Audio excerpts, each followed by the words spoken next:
Bonjour Mickaël, nous sommes aujourd'hui le lundi 20 février 2023, jour de congé pour les marchés US pour cause de President's Day. Je suis très fier de vous montrer cette attestation d'huissier qui donc atteste de nos performances, notamment pour 2021 et 2022. Alors pourquoi 2021 et 2022 ? Simplement puisque c'est là où j'ai commencé le portefeuille option pour la formation du même nom. Alors, nous avons eu 80, on va arrondir 87% de trades gagnants pour 2021 et 93% pour l'année 2022. Alors, bien sûr, je me doutais bien, on avait d'ailleurs discuté avec l'huissier, j'ai des petits malins qui m'ont dit oui, mais c'est pas parce que tu as 95, 99%, voire 99,9% de trades gagnants que le 0,01 de trades perdants peut simplement ruiner l'ensemble des trades gagnants. Alors, rassurez-vous, non, ce n'est pas parce qu'on a 13% de trades perdants en 2021 et 7% en 2022 qu'on a ruiné nos plus-values, puisque je vous rappelle que vous pouvez voir l'ensemble de nos performances sur les bilans que je fais chaque année, donc en janvier 2022 et en janvier 2023 pour l'année 2021 et l'année 2022. Voilà, donc, alors, je voulais également remercier donc la personne qui m'avait attaqué, puisque ce constat d'huissier, on en parlait depuis un petit bout de temps avec donc mes deux collègues, mais on voulait attendre un petit peu parce qu'on s'est dit que 2 ans, c'était pas vraiment significatif. Mais bon, voilà, on a fait ça maintenant, donc je pense qu'on va attendre encore un petit peu. On fera pas des constats tous les ans parce que déjà c'est pas donné. Et puis je pense que d'ici 1 an ou 2, là on fera un constat sur la somme gagnée. Là, on a trouvé que ça valait pas la peine de faire un constat pour dire voilà j'ai gagné 10 ou 15 000 dollars. Donc, mais on refera ce genre d'événement pour vous prouver que effectivement nous sommes complètement transparents vis-à-vis de nous. Donc on vous poste nos trade records et en plus on vous poste un constat d'huissier. Je pense qu'on ne peut pas faire mieux actuellement sur le YouTube Finance. Voilà, on va passer à autre chose maintenant. Alors, concernant les marchés américains, alors vous voyez qu'ici nous sommes dans une période de range depuis maintenant, on va prendre ici depuis le 30 janvier, donc ça fait maintenant 3 semaines où on se balade allègrement entre les 4057 et les 4180, donc ça fait à peu près 130 points où on se balade actuellement. Donc pas beaucoup de volatilité, on est coincé dans ce range. Que va-t-il se passer ? Clairement aujourd'hui, je pense que personne ne le sait. Aujourd'hui, ce qu'on sait, pour faire rapidement un petit point macro, vous avez des gens qui parlent très bien de ça sur Internet. Simplement aujourd'hui, on n'arrive pas à lutter contre l'inflation comme on voudrait. Donc les taux d'intérêt risquent de remonter et la bourse n'aime pas spécialement les taux d'intérêt relativement élevés. Donc pour l'instant, pas d'indication aussi bien sur une continuation de la hausse des taux d'intérêt que sur une baisse qui serait due notamment à la baisse de l'inflation qui malheureusement continue de monter. On voit bien qu'on avait annoncé des chiffres fin janvier en disant voilà ça se passe plutôt bien, et février on dit ah oui mais non, on s'est un peu trompé sur les chiffres, donc ils n'étaient pas aussi bons qu'on vous avait dit. Enfin voilà, ça sent un petit peu quand même la manipulation, donc soyez très très prudents par rapport aux chiffres qu'on vous annonce. Mais pour l'instant voilà, pas de direction. Alors on avait déjà eu ce phénomène ici sur la fin décembre, on était sorti par le haut, en sachant que là, je dirais, les points positifs que l'on pourrait trouver actuellement sur le marché US, c'est que nous sommes déjà sortis ici du canal haussier. Nous avons la 50 qui coupe ici la 200, donc à la hausse, donc plutôt une bonne performance. Donc pour l'instant, on serait plutôt dans un trend haussier. Maintenant, on n'est pas à l'abri d'une mauvaise nouvelle qui pourrait simplement ici faire un genre de head fake, un gros head fake quand même, qui date depuis maintenant, depuis 1 mois, et on pourrait très bien, si les nouvelles étaient mauvaises, repartir à la baisse. Donc pour l'instant, donc assez compliqué de prendre des positions, puisque moi j'aime bien avoir des confirmations soit haussières soit baissières, et pour l'instant on n'a pas de confirmation, donc très très compliqué de prendre des positions, notamment options.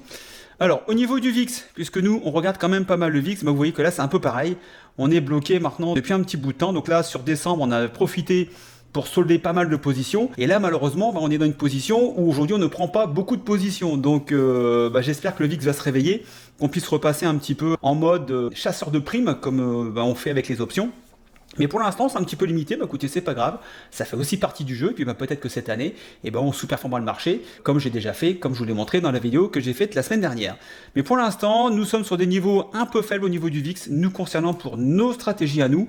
Si on devait vraiment baisser sur le VIX, là, on repartirait sur des stratégies plutôt achat d'options, en sachant que, quand même, les achats d'options, notamment au niveau des achats de call, on est entre 70 et 80% du temps perdant. Après, ce qu'il faut, c'est que les 20% gagnants, là, vous ramènent beaucoup plus d'argent que ce que vous avez perdu avec les perdants. Voilà, je ne pouvais pas dire mieux. Donc, au niveau de notre trading, en ce moment, assez calme. Donc, je vous propose de faire un tour assez rapide. Il n'y a pas vraiment grand-chose à dire. Vous voyez que là, on est dans des ranges. Oups, petite coupure. Veuillez m'excuser, je ne sais plus trop où j'en étais. Oui, je vous disais que au niveau du marché, pour l'instant, il n'y avait pas grand chose à faire et que donc l'analyse allait être assez rapide. Alors, si on prend le Dow Jones, Donc pareil, période de range ici depuis maintenant, depuis le mois de novembre, on se balade entre les 32 500 et les 34 500. Alors vous allez me dire, oui, ça fait 2000 points, oui, mais le problème c'est qu'il n'y a pas grand chose à faire, puisque au niveau du Dow Jones notamment, c'est beaucoup de valeurs défensives. Et en ce moment, même les valeurs défensives, comme vous allez le voir, il n'y a pas vraiment grand chose à faire. Alors au niveau du QQQ, le Nasdaq, bah là pareil, donc là maintenant depuis le début du mois, on est dans un range ici, que je ne vous ai pas dessiné mais qu'on peut aller mettre tout de suite en place. Voilà, donc on a un petit range ici comme ça, voilà. Et pour l'instant on se balade donc assez compliqué, malgré un très bon début d'année, mais là vous voyez que maintenant depuis 3 semaines, il n'y a pas vraiment grand chose à se mettre sous la dent. Le Russell 2000, même constat, donc là on se balade depuis quand même un petit bout de temps. Ça va faire 1 an, vous voyez que maintenant ça fait depuis ça fait même un petit peu plus d'1 an où on se balade entre les 162 et les 200 dans ce range ici, donc c'est compliqué d'aller chercher des positions puisque pour l'instant pas de confirmation haussière et pas non plus de confirmation baissière. Donc le gold est en train de subir également une baisse relativement importante après une hausse de quasiment 18, même un peu plus. On était monté à quasiment 21% de hausse sur le gold. Et là, vous voyez qu'on repart à la baisse. À mon avis, il faudrait peut-être surveiller ici la zone des 165 sur le GLD qui pourrait, pourquoi pas, être un point d'entrée en sachant qu'au niveau du momentum RSI et MACD, on est sur des phases baissières relativement importantes. On pourrait donc avoir un rebond. Pourquoi pas jouer un retournement de tendance sur le GLD. GDX, voilà, même punition. Vous voyez que GLD, on a exactement la même configuration. Nous sommes actuellement au contact de la 200. Donc à voir si la 200 ici va jouer son rôle de support ou si on va aller chercher, pourquoi pas, un ancien plus bas. Donc qui serait, on est vraiment juste au niveau du support de l'ancien plus bas puisqu'on était à 28,41, on est à 26,70. Si vraiment ça devait baisser, mais là on a quand même au niveau du momentum pas mal baissé, donc je ne pense pas qu'on puisse aller chercher ici les 22$, ça fait quand même une baisse relativement importante. Bon, on peut aller la chercher ensemble, hop, on va aller voir tout de suite ce que ça fait. Ça ferait une baisse encore de 20%, bon j'y crois pas trop, mais voilà, à surveiller GDX, pourquoi pas, pour mettre en place des stratégies, options.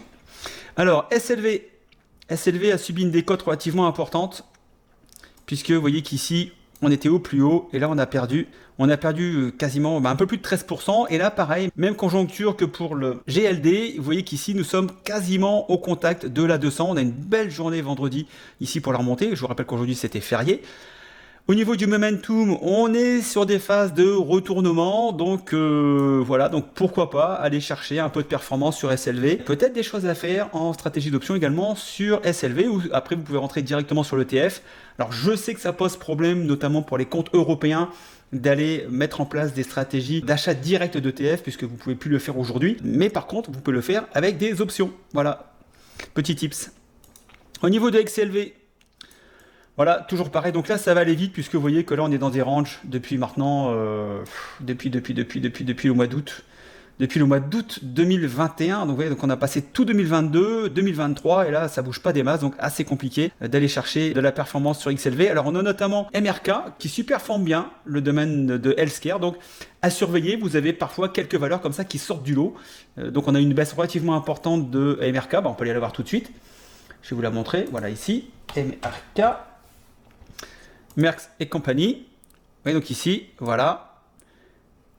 Donc on a une belle montée. Vous voyez, donc c'est comme une action qui quand même superforme XLV. Donc même quand vous avez des secteurs qui restent dans des ranges, vous avez toujours à l'intérieur des valeurs qui superforment l'indice. C'est ce qu'on vous apprend dans les formations notamment à détecter. Alors au niveau de XLP, voilà, toujours ce système de range là depuis, pareil, depuis mai 2021. Ouais, donc ça fait pas 2 ans mais presque. Ça va faire 21 mois qu'on est coincé entre les 68 et les 78. Donc là, on peut aussi, quand vous avez comme ça des configurations de range qui sont là depuis très longtemps, vous pouvez mettre en place, par exemple, des strangles, ce qu'on appelle des short strangles. Si vous ne savez pas ce que c'est, écoutez, vous allez sur ma chaîne YouTube, vous allez sur notre chaîne YouTube, vous tapez short strangle et vous verrez en quoi consiste la mise en place. Donc c'est 2 options, hein. Vous vendez un call, vous vendez un put. Bien sûr, il faut faire attention, on ne fait pas n'importe quoi avec les options sans connaissance particulière. Mais là, il y a moyen peut-être d'aller dedans. Alors par contre, juste un petit tip aussi que je vous donne, c'est que quand vous avez comme ça des grandes périodes de congestion dans des ranges comme ça, il y a toujours un moment donné où ça sort par le haut, par le bas. Donc là, si vous avez vendu un call et que ça sort par le haut, vous n'êtes pas bien. et si vous avez vendu un put et que ça sort par le bas, vous n'êtes pas bien non plus. Donc attention à la mise en place des stratégies. Ne faites pas ça sans connaissance particulière. Il y a quand même des éléments à maîtriser pour trader les options. XLU, donc là, configuration un peu différente, pas dans un range, mais par contre là, ici, dans un range, mais plutôt haussier, donc un peu moins problématique que pour XLP et XLV. Ici, le point un peu négatif, c'est qu'on est repassé sous la 200, donc pas de super bon augure. Maintenant, au niveau du momentum, vous voyez qu'ici, il y a peut-être moyen d'aller chercher quelque chose. Si on devait recasser ici la zone des 70 à la hausse, on pourrait repartir à l'intérieur de ce canal haussier et pourquoi pas aller chercher un peu de performance. Le domaine des financiers s'en sort pas trop mal. Vous voyez qu'ici on est sorti de la zone de congestion, on est sorti ici de cette ligne de tendance résistance. Nous sommes, alors pas en balayage haussier puisque le cours est actuellement en dessous de la 10 jours, mais nous avons bien ici la 200 et la 50 l'une sur l'autre, donc plutôt une bonne position. Donc à surveiller au niveau des financières. Je vous rappelle que si les taux d'intérêt continuent à monter, ça va faire du bien pour les marges des banques, donc à surveiller au niveau des bancaires. Nous avons quelques puts sur des bancaires, notamment sur Bank of America. Voilà, je vous donne tout. XLK, je vais enlever ça, ça sera un peu plus visible. Alors XLK, donc on avait un gros canal baissier, on est sorti de ce canal baissier, on est aujourd'hui dans ce qu'on peut appeler un canal haussier. On a ici la 50 qui va croiser la 200, donc plutôt de bon augure pour la continuation baissière.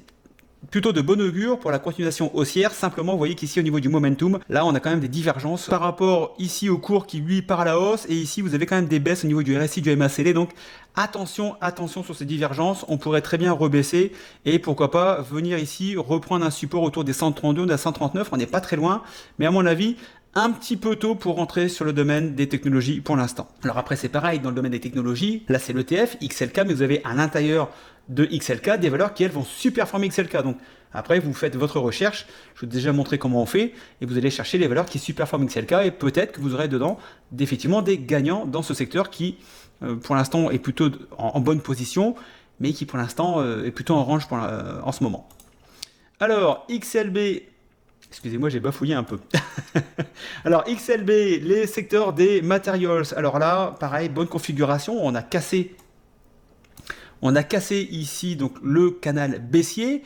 Nous sommes bien au-dessus de la 200 et au-dessus de la 50. Mais vous voyez que malheureusement, on a ici la zone des 84-85 $ qui nous bloque. Donc, c'est une ligne de tendance support-résistance qui a quand même bien agi dernièrement, enfin depuis maintenant à peu près un an et demi. Et donc cette zone des 85 est assez compliquée à passer pour l'instant. Donc il faudrait vraiment dépasser cette zone, dépasser même carrément les 86 pour repartir haussier sur les materials. Avec l'inflation qui n'est pas encore contrôlée, je ne suis pas sûr que pour l'instant ce secteur soit super performant.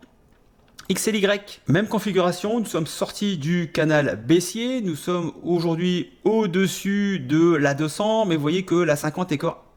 Vous voyez que la 50 est encore à la traîne, donc par rapport ici à la 200, on n'a pas encore croisé. Donc même si le mouvement est gentil ici pour repartir à la hausse, pour l'instant on n'a pas ce qu'on appelle la fameuse croix d'or qui annonce plutôt une continuation haussière, ou un renversement de situation. Mais pour l'instant, donc pareil, toujours attentif sur XLY. J'ai quand même pris une position sur XLY cette semaine sur notamment le domaine défensif. XLI, le domaine industriel, là nous sommes dans un range depuis maintenant le 10 novembre, donc ça fait déjà un petit bout de temps, nous sommes coincés entre les 97,50 et les 103, vous voyez que là on n'en sort pas. On a quand même bien ici la 200 qui tente de revenir légèrement à la hausse, mais vous voyez que la 50 tend gentiment à s'aplatir. Donc pareil, pas de signal haussier, il y aura peut-être des valeurs à l'intérieur d'XLI qui pourraient superformer, mais vous voyez que pour l'instant au niveau du secteur, on est quand même bien dans un range ici. Le domaine de l'énergie, secteur que l'on surveille maintenant depuis 2 ans, qui nous a vraiment régalé et donné de très belles primes.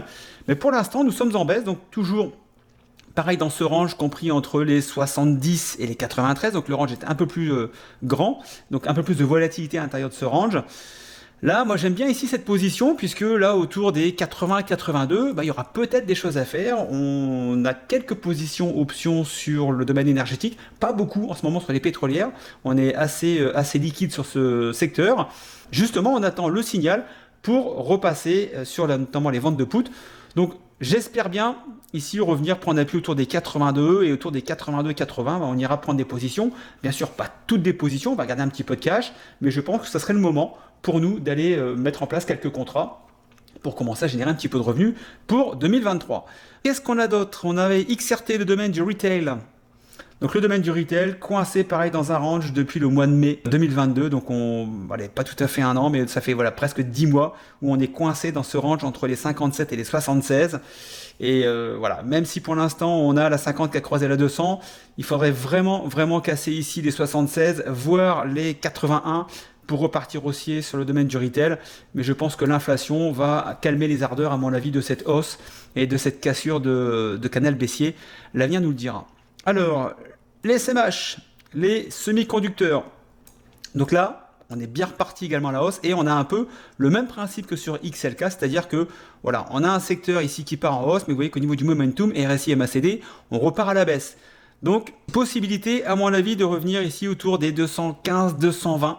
Et là, si on revient sur ces niveaux-là, écoutez, je pense qu'il y aura peut-être moyen de mettre en place quelques stratégies sur donc, les semi-conducteurs, donc sur ce sous-secteur des semi-conducteurs. Voilà, donc je ne vais pas la faire plus long, ça fait 20 minutes, je pense que de toute façon, il n'y a pas grand chose à dire. On doit laisser le marché aller vers le nord ou vers le sud pour prendre des positions. Donc pour l'instant, attentiste. Ça fait aussi partie du jeu. Parfois, on doit attendre, surtout au niveau des options, on doit attendre que le moment soit opportun pour entrer en position, pour minimiser notre risque et surtout augmenter nos gains avec les primes que nous allons vendre sur le marché. Sur ce, je vous souhaite une très bonne semaine de trading. Trade safe. Ciao, bye bye.